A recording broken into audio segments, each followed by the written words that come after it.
If you've been keeping up with the news, we are in war with Iran right now. I think everybody is aware. You would have to have your head in the ground if you're not. All the countries of this world who are our supposed allies of the United States seemingly turn their back when we're not just wanting to give them money. When we say, we need your help. Our supposed allies are not there. The only ally I can think that would be there in the foxhole is Israel. I think of the movie The Town with Ben Affleck and Jeremy Renner. Ben Affleck, he comes in and he says, we got to go somewhere and I'm going to hurt some people. I can't tell you why. I can't tell you who we're hurting.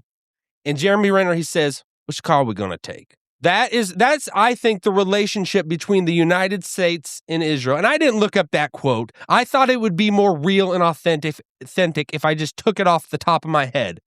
You know, that is an awesome line that who's got, in the worst circumstance, that they just trust you wholeheartedly.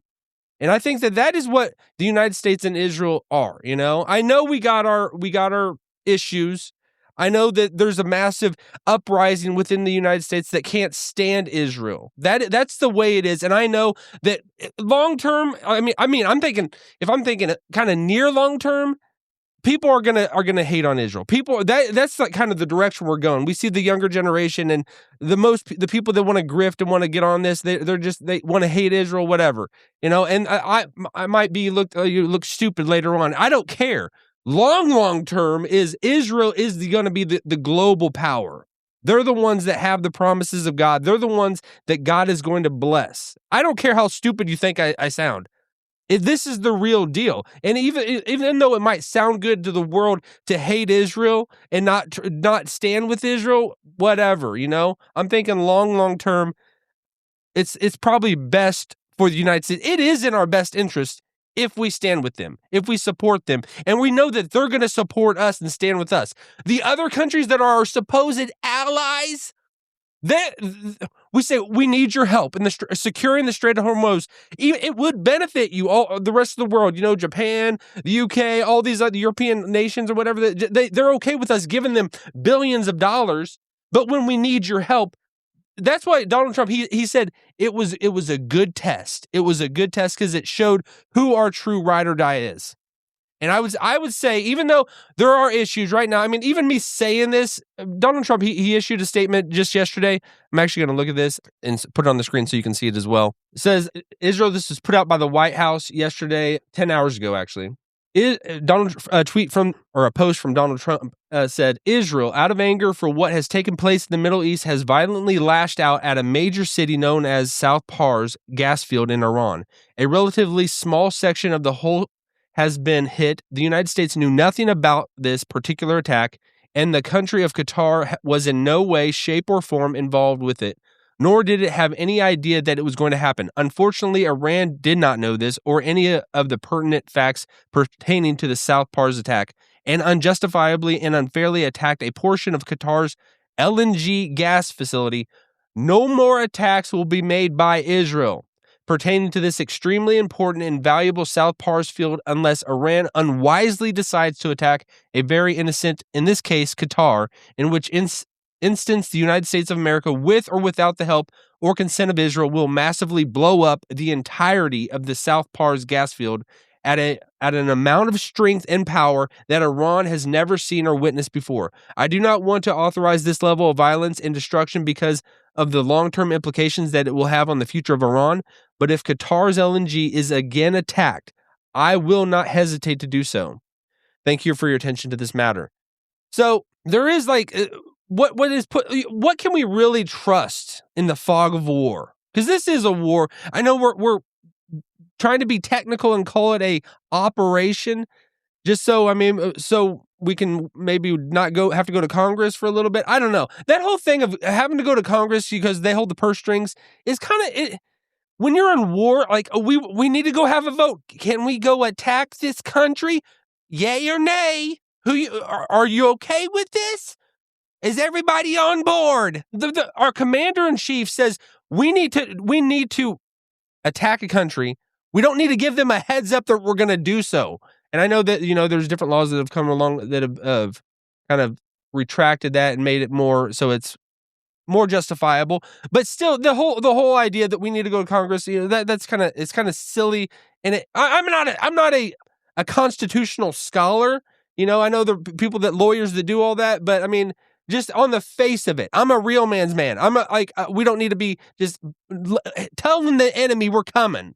That sounds kind of silly and stupid. But what is happening in Israel and in Iran? There is just unleashed, untethered attacks that are going against them. And I'm gonna pivot a little bit, and I'm gonna turn this because I know this is the place that all the people that hate Israel go. That they say that they're doing a Holocaust over there. I'm going to, and I haven't really touched this at all, but I'm gonna go there because why people have such a turned up nose against Israel, why they can't stand them. The talking point is that they're killing children, they're killing babies, they're killing innocent people in Gaza. It's war that's happening over there. But I would just say this, like they have leveled Gaza. If the roles were reversed, the Islamic jihadists that are, Hamas and these proxies that are of Iran that are put out there, if they had the capabilities of Israel, there wouldn't be sending in air flyers of get the people out of there. We're attacking this building. We're giving you a heads up of what we're going to do. It would be none of that. There is a gracious element of Israel that would not be on the other side. Do we understand that? I mean, that seems like almost just basic knowledge. If you're real with the situation, Israel says, we're going in there. Hamas, they put their children, they put these people up in front of them, innocent people, to be their shields. Do you not see that? And so that's why it's just this propaganda campaign that wants to paint Israel as they're doing something evil over there when they're it's war and there are, casualties, collateral damage that happens, but Israel is telling them in advance, get out. And that's what, because that is where everybody goes with this. And they try to, because what is operating behind these people, what is operating behind them it's the devil. It's the devil. It's Satan that is behind them, that is inciting them to, they don't care. Their eyes are closed and they don't know anything about the news. They don't know anything about they hate Israel.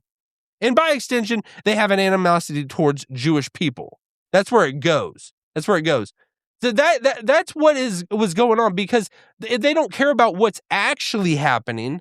They just, and it's so silly to me about even Jewish people that do not support the nation of Israel. I mean, that's I'm an American, but I hate America kind of thing. Does anybody else not see that? And if you can't even be loyal to your own country, and this is what somebody would say, oh, I'm not America first. I'm the most America first, because I know it's in our best interest to bless Israel. It's in our best interest to stand with Israel. Even though it might seem like they're getting us into crazy hoopla over there, if Israel was the dominant power in the Middle East, there would be not gays being thrown off buildings. Do you understand that? Seriously. How can anybody that you're a homosexual, but you're going to stand with Palestine? You would be thrown off a building tomorrow. Do you understand that? This is so, but it's Satan can just put anything over your eyes so you don't see anything that's standing right in front of you. Israel is the one that has that democratic government that has freedom of religion where they live. You think you can go into Saudi Arabia and put up a church? You can go in there and put up I was going to say a mosque. You can put up a mosque probably, but you can't put up any other religious organization. But that's why Israel, they are a replica, a different replica of the United States. That's why we are so tethered to them. And this whole Iran war with the Strait of Hormuz, it just showed the rest of the world, you don't got our back. You are not our ride or die. We are Israel's ride or die, for better or for worse. And Israel is our ride or die. So this is where it's at. This is the real deal, what's going on, that people don't want to see. They just want to, but there is the fog of war. We can't trust the news. We don't know, because we can't always trust what Donald Trump is saying, because we're in war. We can't trust what the other side is saying, because we're in war. Everybody's trying to spread disinformation. That's what's happening. But because this is the normal, if you're unbiased and honest, you want to come to this, because I'm not going to be stupid about this. I know that this is because there is a massive uprising of people that hate Israel. This is what even in our country, Even who, it doesn't care how subtle you are, whether you're Tucker Carlson or, or whoever else on our, that stands for like conservative values. They, underneath the surface, they're promoting this. They're pushing this for the Israel. They're the ones getting into all this mess. They're the problem. Think long term, baby. Think long term. Israel is going to be the world power. They will eventually be that. It's written, for it is written.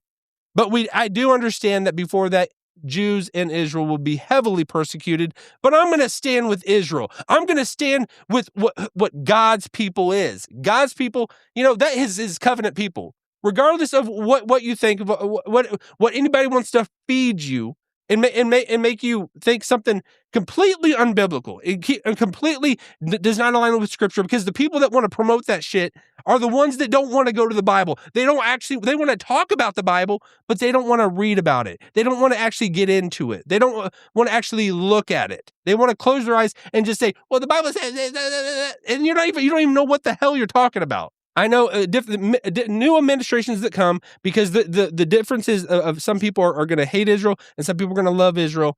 And it's probably going to get more and more that people are going to disagree with Israel, and we're going to go down that road. But I'm going to stand with Israel, I'm going to call out things that I disagree with. I'm not going to just make it seem like everything they do is perfect, because it's not. It's not. But it's principalities, baby. It's principalities. It's what we understand, what the actual matter of the issue that matters is. And Israel is the country that if we are in battle, they're the ones that are going to be with us. They're the ones that are going to ride or die with us. That's the bottom line. All the other countries, they want money. That's it. Period. All right. Sorry if I came off pretty snarky. I you can get a little bit heated, and I think that's how it goes, But I just think if we take a step back, we just relax, take the facts where they lay, this war could go. I'm not going to say I know exactly how it's going to go. Nobody knows. Every day it's going to be something different. I think we are going to get more and more involved, but I don't want to make predictions because I'm obviously not good at making predictions. But I think that if we're going to be smart, if we're going to be if we're going to care about our American values, it's going to be smart to stand with the country that is actually going to ride with us in the worst storm, in the worst battle. And it's not going to be Japan, and it's not going to be England. Definitely ain't going to be Canada. It's going to be Israel. It's going to be Israel. That's why the satanic underline, the underlined pen is that they want. You don't think Satan's controlling Islam and the people that are Muslims? Some to a much more extreme degree, they want to destroy the West. They want to penetrate our country and our way of life and just infect it and spread their power. If they have power, you know what's coming? It's either you're paying a tax or your head's coming off. It's either you are submitting to them or your head's coming off. Do you understand that? Are you not aware of that? Because when they have power, it doesn't matter how nuanced they try to be right now, when they're just close to us and talking to us, let's talk things out. If they have power, they're pulling out their sword. Do you understand that? Israel does not do that. Israel aligns with us as Christians because the United States is a Christian nation. We're just we're seeing things because we have the Messiah. We have their Messiah, and we want Israel to embrace their Messiah, But it's not that, Christianity and Islam are against Judaism, because that's what a lot of people are pushing, especially people from the Catholic ideology, the Catholic viewpoint. They're aligning with Islam and Muslims to go after the Jews because they're scared that the Jews because the Jews do have the real birthright. But Catholics want to say that, no, we do. We got the church. And God's promises are to us. We're the new Israel. We just make it out of thin air, but we're the new Israel. And so we're going to align with Muslims because Muslims hate Jews so much. Does not anybody see this? All right, we'll leave it at that. I hope you have a wonderful day.